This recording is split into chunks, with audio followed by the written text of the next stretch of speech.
খুবই অদ্ভুত কিছু ব্যাপার মাথার মধ্যে ঘোরে। এই ব্যাপারগুলো একটু যদি আপনাদের সাথে শেয়ার করি, আপনারাও কিছুটা হলে অবাক হবেন।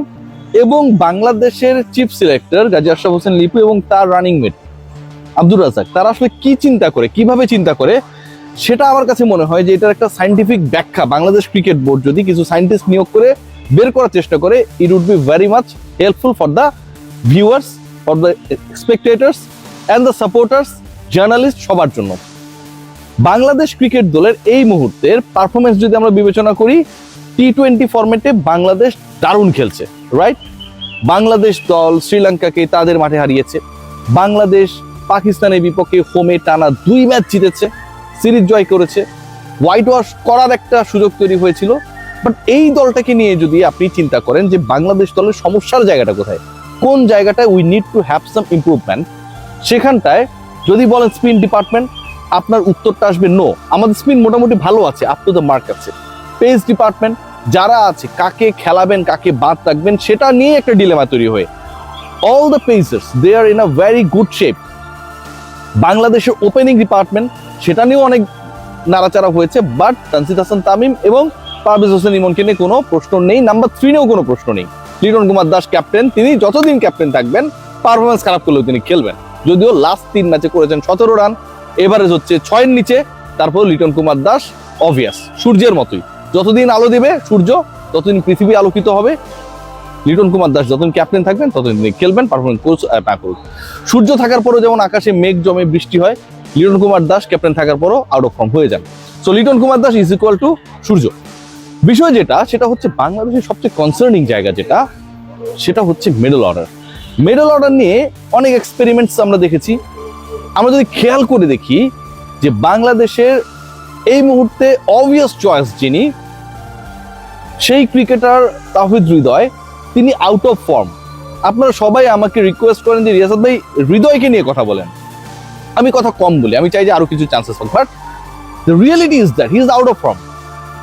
আপকামিং যে বাংলাদেশের সিরিজটা রয়েছে নেদারল্যান্ডসের বিপক্ষে, সেখানটাও হৃদয় ধরেন খারাপ খেললো, উই এক্সপেক্ট যে সে ভালো করবে, কিন্তু কোনো কারণে ব্যাটে বলে হলো না।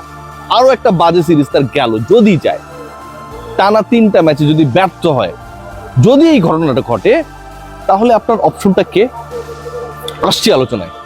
মেহেদী হাসান মিরাজকে আপনি নাম্বার 4-এ খেলাইছেন, আপনি শামীম বাটোরিকেও মাঝখানে খেলাইছেন, মানে আপনার নাম্বার 4 অথবা মিডল অর্ডার, এটাকে আমি যেভাবেই সংজ্ঞান করি না কেন, ওই পার্টিকুলার পজিশনস নিয়ে বাংলাদেশের বড় ধরনের অস্বস্তি রয়েছে। প্রশ্নটা হচ্ছে যে এই অস্বস্তি যদি কন্টিনিউ করে in the upcoming series against Netherland and Sylhet, তখন এশিয়া কাপে বাংলাদেশের ওই জায়গাটায় ফুলফিল করবে কে? উত্তরটা হচ্ছে হয় নুরুল হাসান সোহান অথবা মাহিদুল ইসলাম অঙ্কন, রাইট? নাইম শেখকেও আপনি নাম্বার 4-এ খেলাইছেন, মানে কত ক্রাইসিসে পড়লে একজন ওপেনারকে আপনি ন্যাশনাল টিমে নিয়ে নাম্বার 4-এ খেলিয়ে দিয়েছেন। সে আবার প্রেস কনফারেন্সে এসে বলেছে যে that was not the suitable position of my batting, তার জন্য সেটা সুইটেবল পজিশন ছিল না।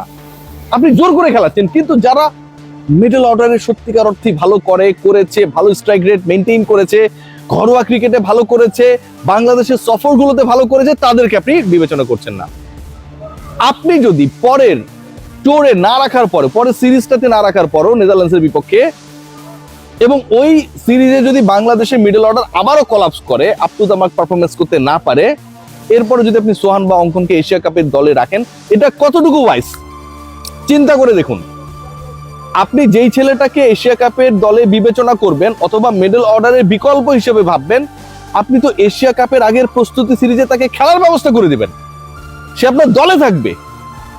যেই ছেলেগুলো দলে থাকবে তাকে আপনি অস্ট্রেলিয়া পাঠিয়ে দিচ্ছেন, ভিন্ন ক্লাইমেটে পাঠিয়ে দিচ্ছেন, ভিন্ন কন্ডিশনে পাঠিয়ে দিয়েছেন, ভিন্ন অপোনেন্টের এগেইনস্টে পাঠিয়ে দিয়েছেন, এবং বাংলাদেশ 30, 1 এবং 3 তারিখে, এ মাসের 30 তারিখ, সেপ্টেম্বরের 1 এবং 3 তারিখে যে 2টা ম্যাচ খেলবে এগেইনস্ট নেদারল্যান্ডস, সেই ম্যাচেসগুলোতে আমি যাদের নাম বললাম, যাদের আপনি অস্ট্রেলিয়ায় পাঠিয়ে দিয়েছেন, ইনক্লুড করার সুযোগটা একদম নাই বললেই চলে।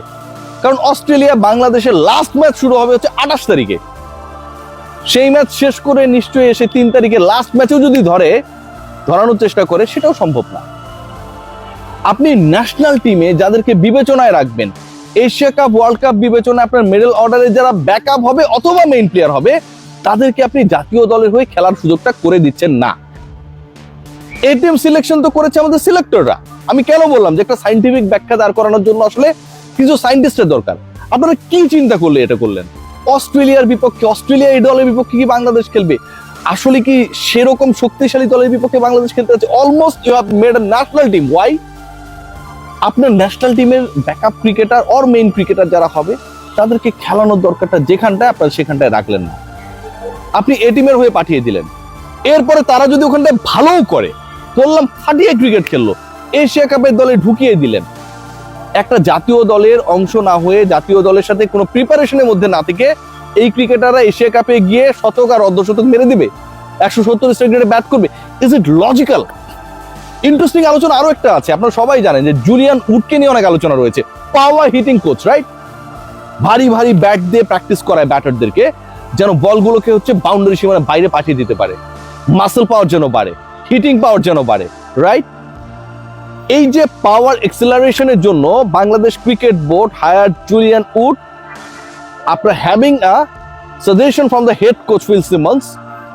জুলিয়ান উড যে এখানটা এসে কাজ করবে, সেখানটাও তো আপনার মেইন পাওয়ার হিটাররা নেই।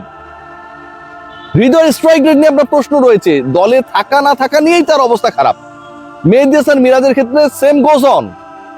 Liton Kumar Das out of from last 3 T20s-এ। আপনার মিডল অর্ডারে যারা পাওয়ারকে অ্যাপ্লাই করবে ফর স্কোরিং রানস, সেই ক্রিকেটাররা জুলিয়ান উডের ক্লাসে অ্যাবসেন্স থাকবে, কারণ আপনি তাদেরকে অস্ট্রেলিয়া পাঠিয়ে দিয়েছেন। বাংলাদেশ ক্রিকেট বোর্ড যে ইনভেস্টমেন্ট করে, যে অর্থ ইনভেস্টমেন্ট করে, যে প্ল্যানিং ইনভেস্টমেন্ট করে, সেটা যাদের জন্য ইনভেস্টমেন্ট করে, সেই ক্রিকেটাররা এখানটা অ্যাবসেন্ট।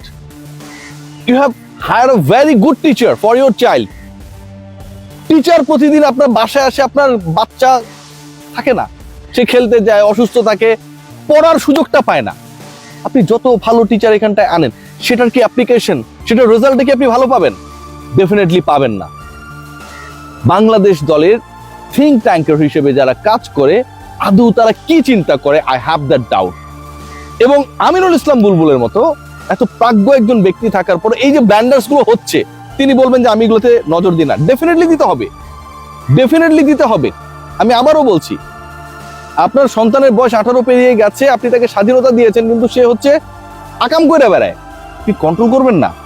ডেফিনেটলি বুলবুল ভাইকে এই ব্যাপারগুলোতে অ্যাড্রেস করতে হবে। অস্ট্রেলিয়ান কন্ডিশন এন্ড বাংলাদেশ কিংবা দুবাইয়ের কন্ডিশন সেম না। If you need someone in the middle, সেই ক্রিকেটারকে আপনি আনরেডি করেই ন্যাশনাল টিমে ঢুকিয়ে দেবেন। অথবা সে যদি নাও থাকে, আপনি যে এত টাকা খরচ করে একজন পাওয়ার হিটিং কোচ নিয়ে আসলেন, আপনার ব্যাটিং সেটআপের অন্তত 10 জন ক্রিকেটার, টপ 10 জনকে তো তার কাছে প্র্যাকটিস করানোর, তালিম নেওয়ার সুযোগ করে দেবেন নাকি? সেই 10 জনের মধ্যে যদি সোহান এবং অঙ্কনকে আপনি ট্রিট করেন, দে উইল বি অ্যাবসেন্ট। এভাবেই চলছে বাংলাদেশের ক্রিকেট।